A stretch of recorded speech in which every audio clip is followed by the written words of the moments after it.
All right, guys, I wanted to take a second and show off a pairing that's pretty special to us.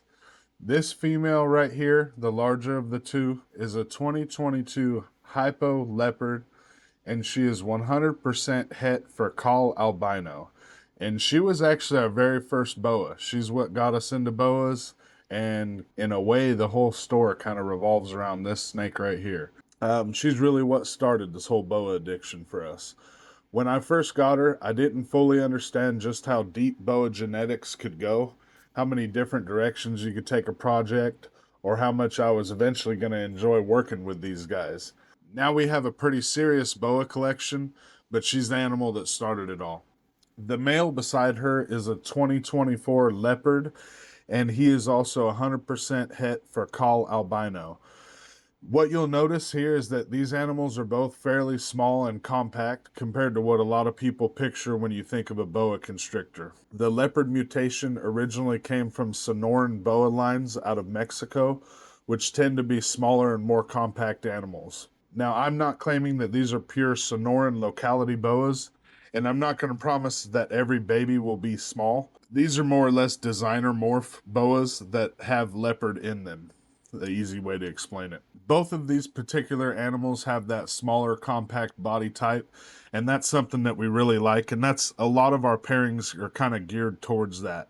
We're kind of trying to stay small on the boas and keep them a little bit smaller. You can have a really beautiful boa with some serious genetics, and you don't necessarily have to have an 8 or 9 foot monster that takes up the whole room. Genetically, this is a really exciting pairing.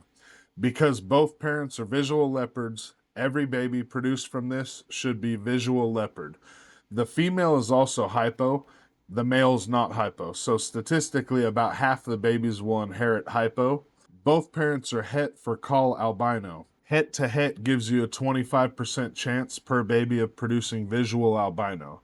So that means when they breed, we'll have the potential to produce leopard Call albinos, hypo leopard Call albinos, hypo leopards, and just some standard leopards.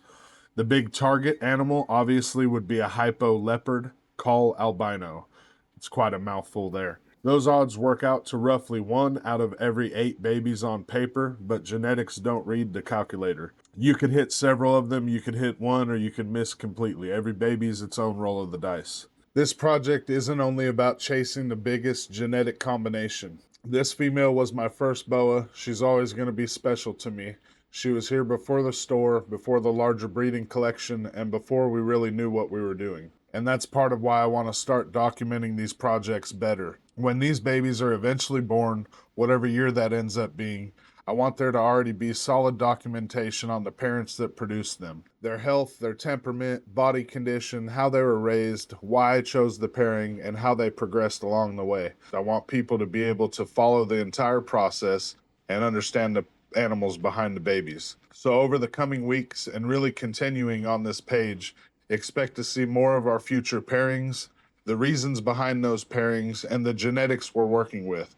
The honest progress updates on the animals involved. Some of these projects may produce next year, some may take several years. We're not going to rush any individual project. Health, maturity, body condition, and overall well-being come first. The goal is to build something long-term and document it properly from the beginning. And whenever this girl does eventually produce, it's going to be a pretty cool full circle moment for us because she's the boa that started all of this.